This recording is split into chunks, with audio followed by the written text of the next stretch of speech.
کوله یو سړي به د علماو خدمت کولو چې خدمت یې کولو نو هغې به د مینې ورته حمارګل وي حمارګله نو هغه خو نه پوهېدو غریبه حمارغوکر ته وایي یو سړي ورته وویل لکه ته دومره جاهل تا له خر وایې ته دومره خدمت کې هغه لاړو خفه شو چې هغه لاړو خفه شو د ما صاحب یو شپه رانیو په دویمه په درېیمه شپه خوب ویني چې حقاني علما قاریان صاحبان دی جنت ته روان دي جنت ته روان دي او یو پکې د جنت په دروازه ودرېدو چې اورېږه زمونږ خادم راشي چې هغه ځان سره دننه کړو جنت ته وایي ای خو چې دا خوب یې ولیدو رالو ای په خوب پرېوت که ماله خوی وایي که ماله خر وایي زه به ستاسو خدمت کوم وایي زه به ستاسو خدمت کوم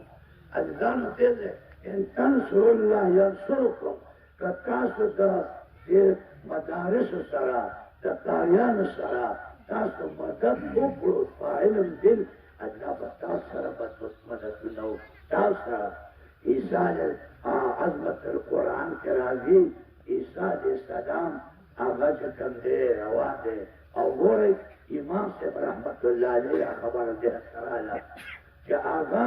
ډېر ذکاوت ډېر لوی علم ډېر لوی قدر هغه چې بچا علم کولو که نه قرآن تلاوت یره د هغه به دومره خوښ و هغه خپل بچی قاري ته بوتلو چې بوتلو نو 15,000 درهمه هغه قاري ته انعامي ورکړ وی دا اعلان ستاسو د قرآن پاک احترام او چې دې کله سورې فاتحه خلاصه کړي 15,000 به نور درکومه خیرت الانګیز واقعات کې راځي 15,000 به نور درکوم چې دې کله سورې فاتحه خلاصه کړي وایي چې زه پنډو دې وجه نه هغه عیسی علیه السلام په لار روان و یو قبر پای کې یو پورته و چې هغه پر انتهایي بازات هغه مبتلا و ولجعل قبر روضة من رياض الجنة او حفرة من حفر النار په دې ایمان ساتئ پرې او تل دا د الله په قهاریت او جباریت جلالیت ته مې ساته نو هغه لاړو چې لاړو څه موده پس رالو اوس هغه قبر کې هغه سړی په خوشحالۍ په جنت کې دی په جنت کې نو هغه وایي چې یا الله ما له دا واقعه او دا وضاحت وکړي د معجزې خاوندو چې دا څه وجه وه نو الله ورته وضاحت کوي چې د دې سړي د خیر د ښځې په خیر ته حمله نو ده دا نشر کړو که ما له خدای پاک نر فرزند راکړو نر ای الله زه به ستا په داسې علم ته حفظ د قرآن ته وقف کومه پوه شو ده دا نظر کړو ښځې له ویلو کله چې هغه بچی هغه پیدا شو نر فرزند خدای ورکړو هغه په ګرځېدو کې دا وګرځېدو راګرځو د خپلو دغه باندې مضبوط شو مور یې پړونه په سر کو لاس ته نیولې دی وراقب خان قاري صاحب دا زما بچی دې مدرسه کې داخل کا چې هغه بچی داخل کو په واړه ژبه باندې بسم الله الرحمن الرحیم چې ووایي الف با تا شروع کړو د دلته هلته په پلار باندې قبر منور شو د باچونه د جنت د باچونه په هغه جوشم د قرآن لوی شفیع بل څه نشته د قرآن لوی جګړه کوونکی ګوره بل نشته پوه شې بل نشته عزتمندو دې د وجې نه چې دا عیسی علیه السلام ته رب ذوالجلال وفرمایل یو شریف رساله د پای کې راغلی و یو سړی و د هغه درې زامنو درې نو ښځې له وې دا یو دې ستاسو چې څه پکې دا دوه زما شو هغې ښځې وې ښه ده نو سړی ولګېدو زامن یې تعلیم ته کېنولو تعلیم ته کېنولو یو ډاکټر بېدې ډاکټر شو بل انسټیټیوټ جوړ شو او دا ښځه ولګېده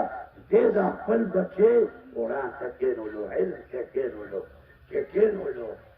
موده پس سړی راړو ښځه بېواله تا دې ښځې ستا دې زامن دوی نه څه جوړ کړه راشه زما زامن وګوره چې هغه قسم سهولتونه او مال ګټي ستا زوی چې پس سپین پټکې ده سپین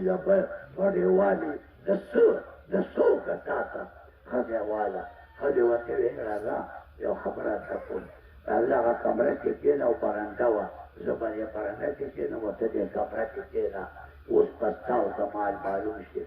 نو چې کښېناست سړی دننه نو ډاکټر زوی راغی ویې مورې ولې ژاړې ویې بیا دې پلار مې چنده کړې وه چې تا دې زوی نه څه جوړ کړه که نه زما زامن داسې ستا پیسې هغه ورته ویې مورې غم مه کوه ما سره زه بیا مینټن ولیکم مینټن پاگلخانه کې دی واچو ته به اخلاص دی اوس دې ښه اوري او پاگلخانه کې دی واچو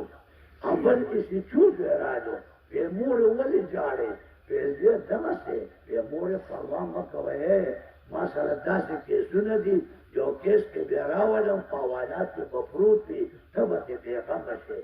چې هغه لاړو نو د عالم حافظ وی راجو چې مورې ولې ژاړې وی زویه دغسې کړه خیر دی مورې که نه د خاوند په ښځه ډېر لوی حق دی چې خاوند ښځه نه بخي دا خدای هم نه بخي اوس پلار اوري او الله پاک د ښځې لپاره پنځه انعامات دا مقرر کړي دي کومه ښځه کې چې د الله فرمانبرداري د الله حکمونه راځه د خاوند متابعت د خاوند خدمت د خاوند خوشحالي پکې راځه پنځه واړه وخته پابندۍ سره مونځ او د رمضان شریف روژې پابندۍ سره د خپل د حیا د پردې ژوند د حرم خپل حرم حفاظت وکړو دې ته دومره لوی مقام دی چې الله تعالی وله ټولې دروازې د جنت ګلاو کړي دي چې په کومه دروازه باندې ځې مورې خیر صبر کوه او زامن دې دي خاوند دې دی خیر دی په چې دی لاړم خاوند ورته ښځې ته وګټله ما پایله څنګه د علم او د دې دا منې او که نه منه برکات یو مې د مینټل جوړولو بل په کیس کې راګېرولې پوه شې نو دا منې پوه شې ما ومنله